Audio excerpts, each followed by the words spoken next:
नाज़रीन ख़बर अवां ताईं पहुचाईंदासीं ख़ैरपुर मां, जिथे पुलिस मुक़ाबले में हिक ॾोहारी खे ज़ख़्मी हालत में गिरफ़्तार करण जी पुलिस दावा कई आहे। ख़ैरपुर पुलिस पारां मुक़ाबले में हिक ॾोहारी खे ज़ख़्मी हालत में गिरफ़्तार करण जी दावा कई आहे। इन जा तफ़सील मालूम कयो था सैफ फुलपुर टेलीफोन लाइन ते मौजूद आहे। सैफ, कहिड़ा तफ़सील आहिनि मुक़ाबले बाबति इहो आगाह कजो। गॾोगॾु इहो बुधाइजो त गिरफ़्तार हालत में जेको ज़ख़्मी हालत में जेको गिरफ़्तार थियो आहे ॾोहारी, छा हुन जेको रिकॉर्ड जेको आहे उहो साम्हूं अची सघियो आहे?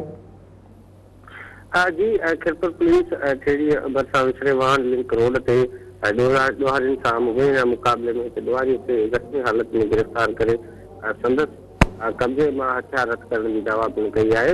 इन सिलसिले में पुलिस जो चवणु आहे त खेड़ी पुलिस चौकी इंचार्ज हाकिम कलोरो ऐं संदसि टीम विछड़े वाहन लिंक रोड मितला चौक ते ॾोहारियुनि जी मौजूदगी वारी इतलाह ते पहुती त ॾोहारी ने पुलिस विच में फायरिंग जो सिलसिलो शुरू थी वियो, जंहिं दौरान पुलिस हिकु ॾोहारी खे ज़ख़्मी हालत में गिरफ़्तार करे संदसि कब्जे मां पिस्टल ऐं गोलियूं हथ करे वरितियूं आहिनि।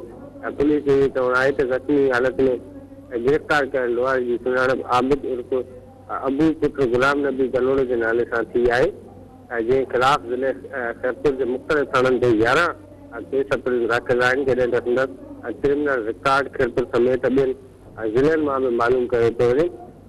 पुलिस जो इहो चवणु आहे त फरार थी वियल ॾोहारियुनि जी गिरफ़्तारी लाइ पुलिस पिणु सर्च जेको आहे सो ऑपरेशन जारी करे छॾियो आहे।